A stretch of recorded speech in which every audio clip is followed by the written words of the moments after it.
Apa saja informasi terpopuler di situs cnbcindonesia.com.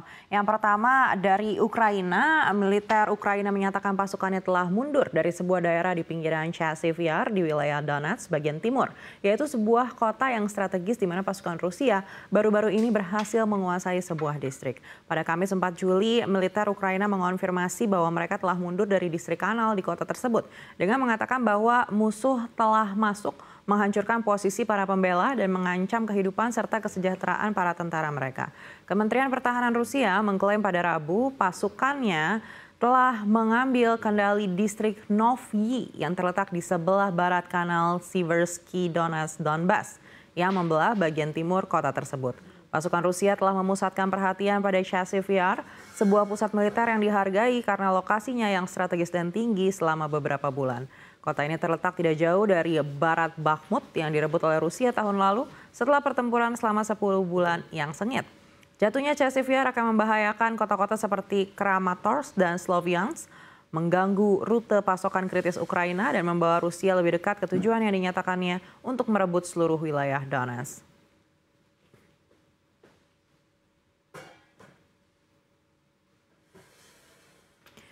Berikutnya masih dari Timur Tengah, kelompok militan Lebanon Hizbullah mengatakan telah meluncurkan pesawat tanpa awak peledak ke 8 posisi militer Israel pada Kamis 4 Juli waktu setempat.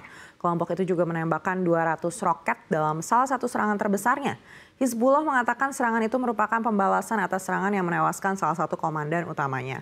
Serangan ini terjadi setelah setidaknya 2 serangan pada hari Rabu sebagai tanggapan terhadap apa yang disebut kelompok tersebut sebagai pembunuhan Komandan Mohammad Nasser. Kelompok militan tersebut mengatakan pihaknya meluncurkan 100 roket Katyusha ke pangkalan militer Israel di Golan dan rudal Falak buatan Iran ke pangkalan lain di kota Kiryat Shmona dekat perbatasan Israel-Lebanon. Aksi ini disebut menjadi bagian dari tanggapan terhadap serangan dan pembunuhan di wilayah Tyre, Lebanon Selatan pada hari Rabu oleh Israel. Kelompok tersebut juga mengatakan para pejuangnya melakukan serangan udara dengan 1 skuadron pesawat tanpa awak peledak yang menargetkan pangkalan-pangkalan Israel di seluruh wilayah perbatasan termasuk di dataran tinggi Golan yang dianeksasi Israel. Israel sendiri dilaporkan akan melakukan balas dendam dengan menyerang Lebanon Selatan pasca serangan terbaru dari Hizbullah tersebut.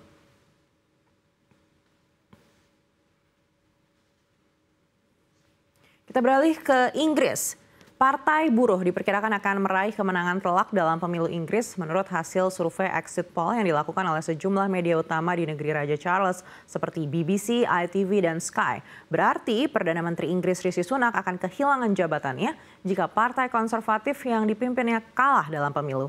Jika prediksi ini akurat, Sir Keir Starmer akan menjadi Perdana Menteri dengan dukungan dari 410 anggota parlemen Partai Buruh atau hampir menyamai pencapaian Tony Blair pada tahun 1997. Dukungan Partai Konservatif diperkirakan akan merosot menjadi 131 kursi, jumlah terendah dalam sejarah mereka. Sementara Partai Liberal Demokrat diproyeksikan menempati posisi ketiga dengan 61 kursi. Adapun Partai Nasional Skotlandia atau SNP diperkirakan hanya akan mendapatkan 10 kursi. Survei exit poll ini yang diawasi oleh Sir John Curtis dan tim Statistikus didasarkan pada data dari pemilih di sekitar 130 tempat pemungutan suara di Inggris, Skotlandia, dan Wales. Survei ini tidak mencakup Irlandia Utara. Hasil sebenarnya baru akan terlihat pada Jumat 5 Juli pagi waktu setempat ketika sebagian besar hasil pemilu mulai dilaporkan.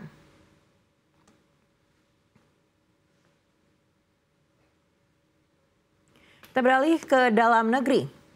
Waspada gelombang panas bakal melanda Jawa Timur hingga Sulawesi Selatan dalam beberapa bulan mendatang. Presiden Joko Widodo pun bersiaga dengan memasang ribuan pompa untuk mengairi sawah supaya produktivitas terjaga. Dalam kunjungan kerjanya, Jokowi ikut membagikan pompa pada kawasan sawah dan pertanian Desa Jaling, Kabupaten Bone, Sulawesi Selatan. Kegiatan ini sebagai antisipasi gelombang panas yang diyakini akan mengganggu produktivitas pertanian. Adapun saat ini cuaca cenderung hujan deras. Menurut Jokowi, kegiatan pompanisasi akan diterapkan pada provinsi yang memiliki lumbung padi seperti Jawa Tengah, Jawa Timur, Lampung, dan Sulawesi Selatan. BMKG memperkirakan ancaman kemarau panjang terjadi dari Juli hingga September mendatang dengan tingkat kekeringan di wilayah-wilayah Indonesia berbeda-beda. Pemerintah bertekad jangan sampai terjadi kekurangan air yang kemudian menyebabkan produksi pangan menurun dan ada ancaman kelaparan di tahun 2050. Jokowi menekankan akan ada 20 ribuan pompa akan dibangun. BMKG dan Kementerian PUPR bekerja sama terutama karena ada kebutuhan mengisi irigasi hingga modifikasi cuaca untuk mengisi waduk bendungan di Jawa, Sumatera, dan Kalimantan.